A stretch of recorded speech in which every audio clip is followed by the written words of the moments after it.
नमस्कार, सीएनबीसी आवाज पर आप देख रहे हैं प्रॉपर्टी गुरु और आपके साथ मैं हूं विपिन भट्ट लेकर हाजिर है प्रॉपर्टी गुरु का ये ताजा तरीन एपिसोड आपके लिए।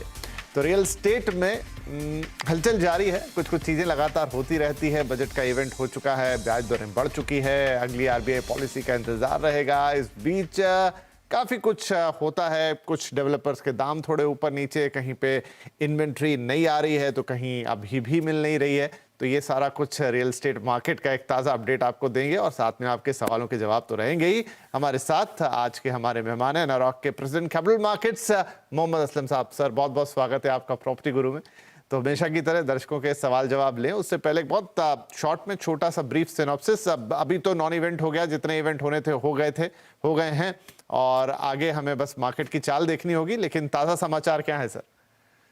सर, ताजा समाचार ठीक लग रहा है। अभी मैं तो यही पॉजिटिव ही रहता हूँ काफी। जैसे हमने पहले भी एक बार बात की है कि रेट ऑफ इंटरेस्ट को अभी लोग थोड़ा सा समझने लगे हैं कि एक आपका जो लॉन्ग टर्म स्कीम रहता है, क्योंकि आप इन्वेस्टेड रहते हैं एक प्रॉपर्टी में कुछ 10-15 साल तक, तो उसमें आपका जो रेट का थोड़ा सा जब इंक्रीज होता है तो ओवरऑल जो प्राइस इंक्रीज आपको मिलता है 10 या 15 साल रहने में, तो उसको एक नेग्लिजिबल अमाउंट हो जाता है। क्योंकि आप देखिए जो भी रेट अभी हम लोग 7% से स्टार्ट करके अभी हम इस टाइम जो मार्केट में 8.5 हैं तक हम पहुंच गए हैं या 9 तक भी हैं हम लोग, लेकिन फिर वो वापस कम हो जाएगा। लेकिन अल्टीमेटली क्या होता है कि एक ऑर्गेनिक ग्रोथ जो मार्केट में रेसिडेंशियल प्रॉपर्टीज की या कमर्शियल प्रॉपर्टीज की जो वैल्यूज हैं वो धीरे धीरे बढ़ रही हैं। तो जो एक प्रॉपर्टी आपको मैं कहता हूँ 2 साल पहले एक एक्स अमाउंट में मिल रही थी, वो अब X+2 या X+3 के भाव से मिलती है। तो अभी मैं पिछली बार भी मैंने बोला था कि अभी जो बायर्स हैं या इन्वेस्टर हैं वो बात को समझ गए हैं। तो मुझे लगता है इससे बहुत बड़ा फैक्टर है कि इस बार जो रेट ऑफ इंटरेस्ट बढ़ रहे हैं या जो भी इसका इम्पैक्ट है वो इतना नहीं देखने को मिल रहा है। और उसमें दूसरी बात, अच्छी बात ये भी है कि बैंक्स और अपना ये रियल एस्टेट डेवलपर्स भी इसके लिए पूरी कोशिश कर रहे हैं कि जो एक मोमेंटम बना है एक बायर्स का और एक कॉन्फिडेंस बढ़ा है, तो वो डाई डाउन नहीं होना चाहिए। तो उस तरह से वो जो भी इसमें कर सकते हैं, कुछ अपनी रेट को स्टेबल रख के, या रेट अगर थोड़ा बड़ा भी है क्योंकि इनपुट कॉस्ट बहुत बढ़ गई, कंस्ट्रक्शन कॉस्ट बढ़ता जा रहा है, तो वो कुछ और कोशिश कर रहे हैं कि जिससे कि लोगों का जो एक खरीदने का सिलसिला है वो खत्म ना हो। बैंकर्स भी अपने, अभी हम last quarter of financial year में है, तो सभी बैंक रेट ऑफ इंटरेस्ट बढ़ने के बावजूद भी काफी डिस्काउंट में अभी आपको होम लोन्स अवेलेबल करा रहे हैं। तो इसके चलते हुए मुझे लगता है अभी भी मार्केट में मोमेंटम बरकरार है। थोड़ा बहुत डेफिनेटली मैं ये नहीं कहूंगा कि इतना रेट बढ़ने के बावजूद बिल्कुल वैसा है, लेकिन ठीक है, पिछले 6 महीने से स्थिति इतनी अच्छी नहीं है लेकिन बुरी भी नहीं है। और मुझे लगता है यहाँ से आई थिंक एक्सपेक्टेशन तो यही है कि अगली आरबीआई पॉलिसी में रेट इधर स्टेबल रहेंगे या हो सकता है कुछ अपने लिए खुशखबरी आए। बट फिलहाल मैं कहता हूँ कि अभी मोमेंटम अभी भी जारी है और मुझे लगता है कि अगर सब इसमें मिलके काम करेंगे तो ये कंटिन्यू करेगा। चलिए, बढ़िया है, मोमेंटम जारी है, ये सबके लिए विन विन सिचुएशन है।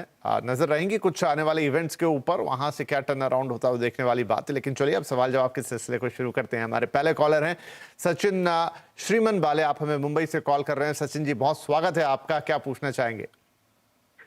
Hello sir, hello, good afternoon, बताइए।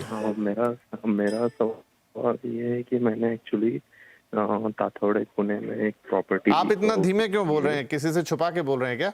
घर में कोई सुन ना ले? मैं आवाज आ रही है? आ रही है, लेकिन बहुत ऐसा लग रहा है कि धीमे धीमे बोल रहे हैं। जी बोलिए। नहीं, मैं पुणे में प्रॉपर्टी मतलब बुक की है ताथोड़े लोकेशन में, मिलेनियम एटलस। तो 52.5 में अप्रोक्सीमेट 698 कारपेट एरिया। तो अप्रिसिएशन और डेवलपमेंट फ्यूचर क्या रहेगा उसका मैं जानना चाहता हूँ। ठीक है जी, कैसा रहेगा? बुक तो आपने कर दी है, मिलेनियम पैसिफिक तथावड़े पुणे में। असलम साहब 52 लाख के आसपास की प्रॉपर्टी है, अभी मिलेगी इन्हें। बाकी थोड़ा जानना चाहते हैं कैसी प्रॉपर्टी है, डेवलपर कैसे हैं, वक्त पे मिलेगा, आगे अप्रिसिएशन, इन जनरल जो कोई भी जानना चाहता है अपनी प्रॉपर्टी के बारे में। बिल्कुल। बिल्कुल, जैसे आपने बोला कि इन्होंने बुक तो कर दी है, तो आई थिंक आप अब इस पे निश्चिंत रहें। मिलेनियम डेवलपर्स के बारे में कुछ नेगेटिव न्यूज नहीं है मार्केट में, और वो एक अच्छे डेवलपर कहलाते हैं वेस्टर्न पार्ट ऑफ पूना के। तो मुझे लगता है कि आपने उसमें अगर कुछ होम लोन्स वगैरह लिया होगा तो कुछ ड्यू डिलिजेंस आपने अपने एंड पे भी किया होगा, बट अब आपने ले लिया है और आप उसमें अगर बने रहेंगे तो डेफिनेटली ये ओवरऑल एक अच्छा एरिया है। वेस्टर्न पार्ट ऑफ पुणे बहुत अच्छा करता है। पूना में ईस्ट और वेस्ट ही 2 पार्ट हैं जो बाकी इलाकों से बेटर करते हैं। और वेस्टर्न पुणे में थोड़ा सा अभी गर्मी भी है, क्योंकि अभी जिस तरह से जो मुंबई की तरफ जाने वाले जो पूरे एरियाज हैं उसमें काफी डेवलपमेंट हो रहा है। जैसे एयरपोर्ट ही आने की बात है, तो एयरपोर्ट एक बार आने के बाद ये एरिया और हॉट हो जाएगा, तो आपका जो इन्वेस्टमेंट है वो काफी अच्छा है। और ताथावड़े अपने आप में एक बहुत ही प्राइम लोकेशन बनता जा रहा है पूना का, B it retail, commercial, hospitality, कुछ भी लीजिए आप, इंफ्रास्ट्रक्चर के मामले में काफी काफी स्ट्रांग हो गया है। काफी हिंजेवाड़ी पास होने से एक आईटी पार्क पूरा आपके पास है। इसके अलावा अभी ताथावड़े में और वाकड़ में भी काफी आईटी पार्क्स आ रहे हैं, तो उसके चलते हुए और प्लस जो फिनिक्स मॉल है, दूसरा मॉल पूना में फिनिक्स वालों ने वहां पे ही प्लान किया है वाकड़ में, जो काफी नियर बाय है ताथावड़े से। तो ओवरऑल एरिया का डेवलपमेंट काफी स्ट्रांग है, इंफ्रास्ट्रक्चर इन प्लेस है। मेट्रो आई थिंक वो भी नेक्स्ट 2-3 ईयर्स में कंप्लीट हो जाएगी उस एरिया की। तो आपका एक इन्वेस्टमेंट अच्छा है, आप उसमें बने रहना चाहिए और आप निश्चिंत रहिए, आपको रिटर्न अच्छे इसमें आएंगे। लॉन्ग टर्म इन्वेस्टमेंट रहना पड़ेगा लेकिन आप। चलिए सचिन जी, तो अच्छा है, बधाई पहले तो आपको, और बाकी सारी चीजें टू द पॉइंट है, यहाँ पर बता दिया डिटेल में आपको असलम साहब ने क्या फ्यूचर रहने वाला है। एंड आई होप कि ये खरीदारी आपके लिए अच्छी साबित हो। बहुत शुभकामनाएं। चलिए अब नितिन जी, हमारे अगले कॉलर नितिन साहब, नितिन कुमार गुरुग्राम से कॉल कर रहे हैं। नितिन जी, बहुत स्वागत है आपका। क्या होगा आज आपका सवाल? हेलो,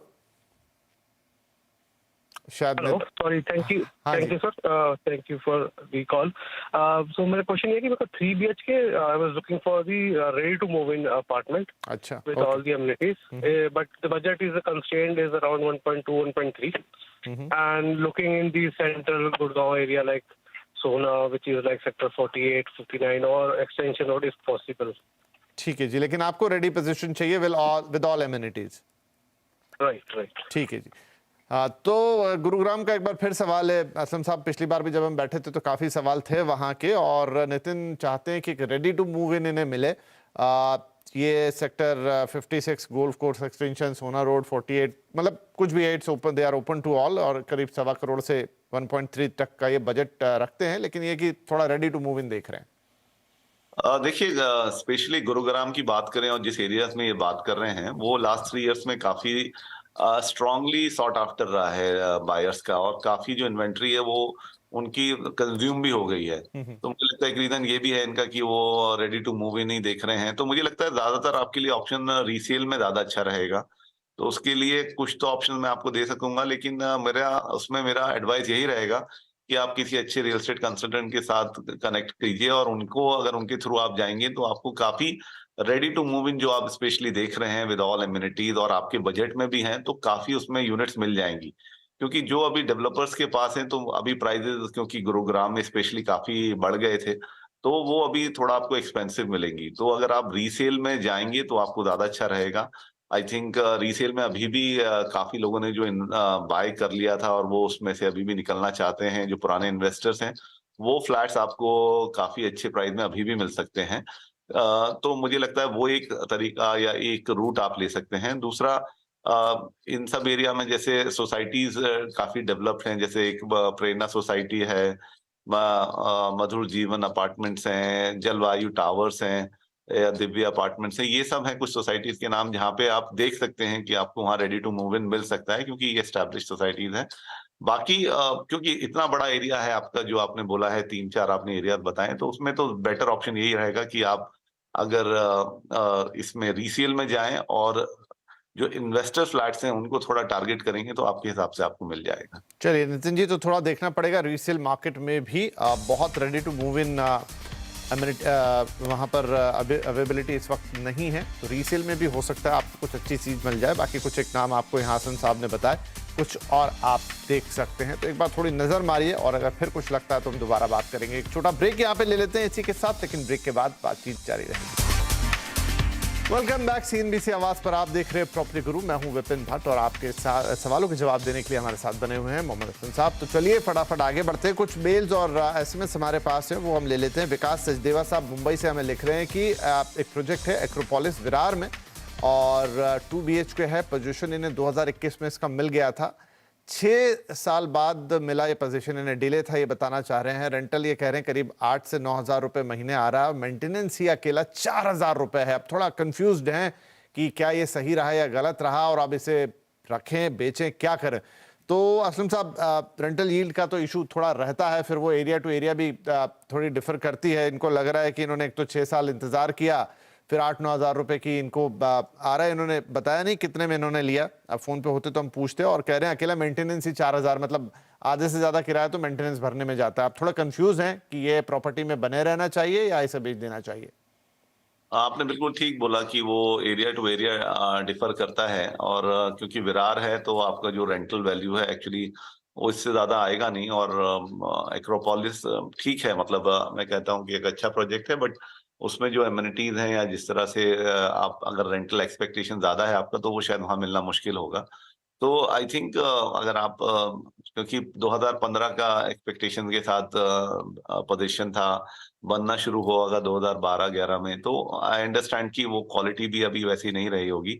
तो मेरे सलाह में क्योंकि आपका जो मैथ्स नहीं बैठता है इसमें कि अगर आप 4,000 मेंटेनेंस में ही दे रहे हैं, तो देखिए अगर आपको अच्छा प्राइस मिलता है तो वो आप वहां से निकल के आप आई थिंक बोरीवली या उसके आसपास के इलाके, क्योंकि अभी वहाँ मेट्रो वगैरह भी आ गए हैं, और फिर आगे दहीसर वगैरह में मेट्रो कनेक्टिविटी बढ़ने वाली है, या मीरा रोड तक भी आप उसमें देख सकते हैं। तो मुझे लगता है कि थोड़ा वहां से निकल के आप अगर इन एरियाज में ट्राई करेंगे तो आपको आपका जो प्राइस का एप्रिसिएशन है वो भी जल्दी मिल जाएगा, और अगर बाद में रेंटल वैल्यू भी देखेंगे तो आपको ज्यादा मिलेगी। विरार तक अभी आने में थोड़ा सा टाइम लगेगा, वहाँ रेंटल वैल्यू आपको इससे ज्यादा मिलना थोड़ा मुश्किल है। चलिए, तो ये सलाह हो गई विकास जी के लिए। अब प्रदीप साहब का एक मेल है हमारे पास और ये चाहते हैं प्रोजेक्ट पर सुझाव। लोकेशन जो देख रहे हैं वो है डोंबिवली, बदलापुर, उल्वे, यानी कि MMR, मुंबई मेट्रोपॉलिटन रीजन और उसके आसपास के इलाके हैं। साइज 1 BHK देख रहे हैं, 35 से 50 लाख तक का बजट रखते हैं। अंडर कंस्ट्रक्शन इनको चलेगा। और मुंबई से कौन सा इलाका बेहतर होगा, ये 2-3 जो इन्होंने इलाके बताएं, पहले तो थोड़ा सा वहीं पे जीरो इन करना चाहते हैं। तो असलम साहब, 1 BHK चाहिए। आई थिंक बजट इन्होंने ठीक ही रखा है, 35 से 50 लाख। डोंबिवली, बदलापुर, उल्वे ये देख रहे हैं। बहुत क्लियर नहीं है कि निवेश करना चाहते हैं या खुद रहना चाहेंगे, लेकिन जो भी हो ये सोच रहे हैं कि इन तीनों में से कहाँ जाएं, इन इलाकों में से कौन सा बेहतर होगा। देखिए, जिस तरह से अभी इंफ्रास्ट्रक्चर और जिस तरह से पूरा प्लानिंग चल रहा है, तो मुझे लगता है इनको नवी मुंबई वाले एरियाज देखना चाहिए। उल्वे मेरे लिस्ट में रहेगा पहला आपका, लेकिन अगर आपके बजट में वो एक कंस्ट्रेंट रहे, लेकिन 35 to 50 लाख अच्छा बजट है 1 BHK के लिए। लेकिन अगर आप चाहें तो फिर आप पनवेल में भी ट्राई कर सकते हैं, क्योंकि वो इंटरनेशनल एयरपोर्ट आने के बाद वो पूरा एरिया, अभी उसमें आने में 1 साल है, 1-1.5 साल, लेकिन उसके आने के बाद वो एरिया काफी हॉट हो जाएगा। साथ साथ उसके आसपास के इलाके में, चाहे आप इन्वेस्टर की तरह इन्वेस्ट कर रहे हैं या आपको रेंटल लीड चाहिए, वो काफी अच्छी मिलेगी, क्योंकि कनेक्टिविटी जो उसकी वहां से other parts of the Mumbai है या पुणे की तरफ आप जाना चाहते हैं, वो काफी अच्छी है, क्योंकि काफी चीजें प्लान्ड है। मेट्रो तो है ही, साथ में ट्रांस हार्बर लिंक हो जाएगा आपका। आई थिंक अभी वाटर टैक्सीज वगैरह भी स्टार्ट कर रहे हैं। तो मुझे लगता है कि आप अगर नवी मुंबई के एरिया में ज्यादा रहना चाहें और आप अभी इन्वेस्ट कर ही रहे हैं, तो 35-50 लाख में आपको उन एरियाज में देखना चाहिए। तो वो फ्यूचर में उनके प्रोस्पेक्ट काफी ब्राइट है। जी, चलिए, तो ये सलाह हो गई यहाँ पर विजय साहब के, प्रदीप जी के लिए, और आई होप कि उसको इनसे मिलेगा। काफ़ी एक गाइडलाइन रहेगी उनके लिए, एक अच्छा सुझाव यहाँ पर बदलापुर, डोंबिवली, उल्वे में से पूछना चाह रहे थे, तो नवी मुंबई की तरफ जाने का सुझाव है। और इसी के साथ असलम जी, हम आपका शुक्रिया अदा करना चाहेंगे कि आपने वक्त निकाला, हमारे दर्शकों के सवालों के जवाब दिए और रियल एस्टेट का करंट सिनेरियो हमारे साथ डिस्कस किया। बहुत शुक्रिया शो पर आने के लिए। वेलकम बैक, आप देख रहे हैं प्रॉपर्टी गुरु और आपके साथ मैं हूं विपिन भट्ट। और अब वक्त है कि हम आपको लेकर चलते हैं दिल्ली NCR की तरफ, जैसे हमने ब्रेक से पहले आपसे कहा था। और खास तौर पर हमारा फोकस होगा गुरुग्राम में, क्योंकि वो वहां का सबसे हॉट प्रॉपर्टी डेस्टिनेशन एक बार फिर उभर कर आया है। तो 2023 में प्रॉपर्टी मार्केट वहां कैसा रहने वाला है, अगर आप वहां घर खरीदने का सोच रहे हैं तो यह जानकारी आपके लिए काफी अच्छी होगी। तो चलिए एक नजर डालते हैं गुरुग्राम के रियल एस्टेट मार्केट पर। बीते कुछ सालों में अगर भारत के रियल एस्टेट सेक्टर पर नजर डालें तो इसने काफी उतार चढ़ाव देखे हैं। साल 2020 में भारत में कोरोना आने से पहले ही रियल एस्टेट मार्केट में दिक्कतें शुरू हो गई थी, पर साल 2022 रियल एस्टेट के लिए काफी अच्छा साबित हुआ। इस साल न सिर्फ होम लोन पर ब्याज दर करीब 6% तक गिरा, बल्कि रियल एस्टेट डेवलपर्स ने खूब डिस्काउंट भी दिया। इसी वजह से मकानों की बिक्री बेहद उत्साहजनक रही। इसका सीधा असर देखने को मिल रहा है भारत के सबसे भावी रियल एस्टेट लोकेशन गुरुग्राम पर। गुरुग्राम के उभरते इलाकों जैसे Dwarka expressway, southern peripheral road के आसपास का इलाका, पटौदी रोड या फिर NH8 ने बीते कुछ वर्षों में काफी प्रगति की है और धीरे धीरे अब ये और प्रगति की ओर अग्रसर है। न्यू गुरुग्राम के सेक्टर 92, सेक्टर 93 और सेक्टर 79B होम बायर्स के लिए प्राइम डेस्टिनेशन है और इन सेक्टर्स में ट्रेंड्स काफी बेहतर देखने को मिले हैं, चाहे वो अफोर्डेबल हाउसिंग हो या फिर लग्जरी हाउसिंग। जो न्यू गुड़गांव का एरिया है वो अपना घर चाहने वालों के लिए परफेक्ट रियल एस्टेट डेस्टिनेशन के रूप में उभर रहा है। कोविड के बाद लोगों के अंदर अपना एक खुद का घर होने की एक इच्छा और साथ साथ वो इंडिपेंडेंट हो, इसकी इच्छा बढ़ गई है। गुड़गांव इंफ्रास्ट्रक्चर के लिहाज से बहुत ज़्यादा तरक्की कर रहा है और गुड़गांव की जो सबसे बढ़िया बात है कि इंफ्रास्ट्रक्चर के अंदर गुड़गांव में डेवलपमेंट का लेवल ये है कि लगातार बहुत स्पीड से इंफ्रास्ट्रक्चर बढ़ रहा है। उसके 4 बेंचमार्क हैं। सबसे पहले नॉर्दर्न पेरिफेरी रोड यानी कि द्वारका एक्सप्रेस इसको बोलते हैं, दूसरी साउदर्न पेरिफेरी रोड SPR, तीसरी CPR सेंट्रल पेरिफेरी रोड और चौथी सबसे बड़ी सोना का जो एक्सप्रेसवे अभी जो इंडिया का लार्जेस्ट एक्सप्रेसवे बना है और जिसका अभी मोदी जी ने इनॉग्रेशन भी किया है, दिल्ली मुंबई बड़ौदा एक्सप्रेसवे। इन सारे एक्सप्रेसवेज ने प्लस में इंफ्रास्ट्रक्चर की इतनी स्पीड ने गुड़गांव को एक परफेक्ट डेस्टिनेशन के तौर पे उभार के रख दिया है और उसका रिफ्लेक्शन आज प्राइस ग्रोथ के एंगल में भी बहुत ज़्यादा नज़र आ रहा है।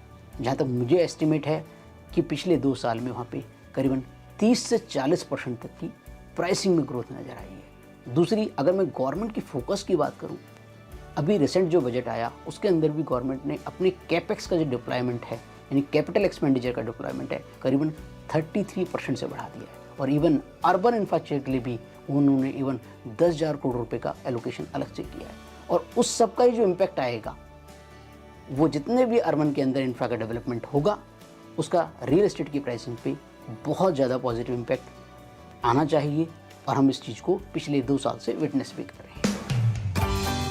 गुरुग्राम में रियल एस्टेट के क्षेत्र में हुई तरक्की का श्रेय यहाँ के उभरते डेवलपर्स को जाता है जिन्होंने गुरुग्राम की काया ही पलट दी। उन्हीं में से एक नाम है सिग्नेचर ग्लोबल।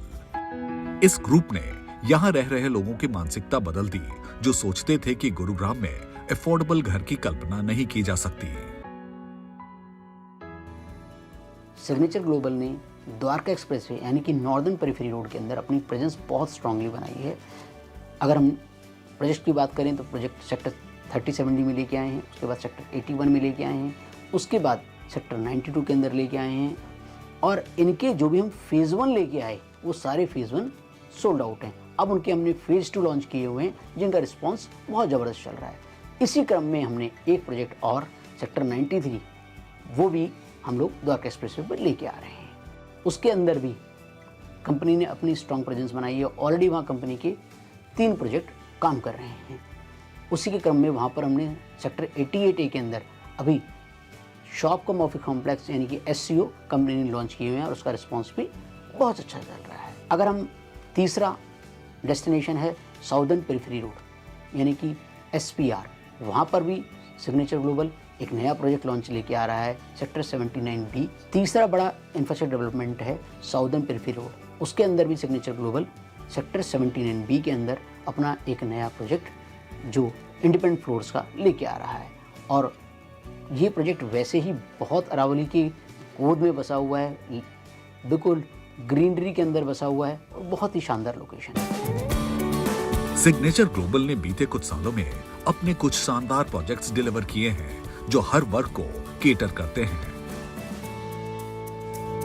जितने भी की इंफ्रास्ट्रक्चर वाले सारे एरियाज हैं उसके अंदर अपनी प्रेजेंस बनाई हुई है और हम वहाँ पे इंडिपेंडेंट फ्लोर्स लॉन्च कर रहे हैं, इंडिपेंडेंट लिविंग लॉन्च कर रहे हैं। जब हम इंडिपेंडेंट और signature global city life launch कर रहे हैं, सिग्नेचर ग्लोबल सिटी लाइफ का मतलब क्या है? वहाँ पे हमने लाइफ के जितने भी एस्पेक्ट हो सकते हैं पर्सन के, उस एस्पेक्ट को हर जगह कैटर करने का प्रयास करते हैं। करीबन हर प्रोजेक्ट में करीबन 25 से 30 तक अमेनिटीज़ रहती हैं, 25 से 30 अमेनिटीज़ रहती हैं। उनकी मॉर्निंग से लेकर नाइट तक की जितने भी चीज़ें हैं, चाहे आपकी स्पोर्ट्स लाइफ है, चाहे आपकी उसके अंदर gym, swimming pool, recreation centre, आपके एंटरटेनमेंट हब, आपके shopping plaza, fully air conditioned homes, work from home का culture, terrace gardens, each and everything.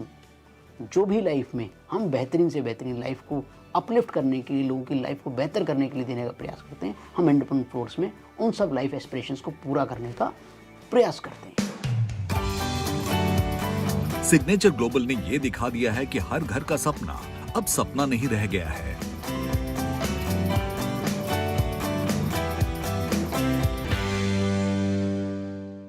तो ये थी गुरुग्राम की ताज़ा तस्वीर, और वक्त वक्त पे ऐसे ही और इम्पोर्टेंट मार्केट्स हिंदुस्तान के हम आपको बताते रहेंगे जहां तक रियल एस्टेट का ताल्लुक है। तो अब वक्त हो गया आपसे इजाज़त लेने का, लेकिन जाने से पहले हमेशा की तरह हम आपको यही निवेदन करना चाहेंगे कि आप अपने मेल्स हमें pg@moneycontrol.com पर भेजते रहें। जितना डिटेल आपको डालना है डाल दीजिए, लेकिन अपना नंबर डालना मत भूलिए, क्योंकि जो और हमें ज़रूरत होती है वो हम आपसे फ़ोन कर कर ले लेते हैं, बेहतर तरीके से आपकी प्रॉब्लम को समझ लेते हैं, और कोशिश ये रहती है कि उसका ज़्यादा से ज़्यादा अच्छा या बेहतर जवाब या सॉल्यूशन आपको दे पाएं। प्लीज़ नंबर ज़रूर डालिए, pg@moneycontrol.com पर मेल करिए, पूरा डिटेल लिख दीजिए, बाकी हम पे छोड़िए। ठीक है जी, तो इस हफ्ते इतना ही। अगले हफ्ते आपसे फिर मुलाकात करेंगे, तब तक के लिए अपने ध्यान रखिए। नमस्कार।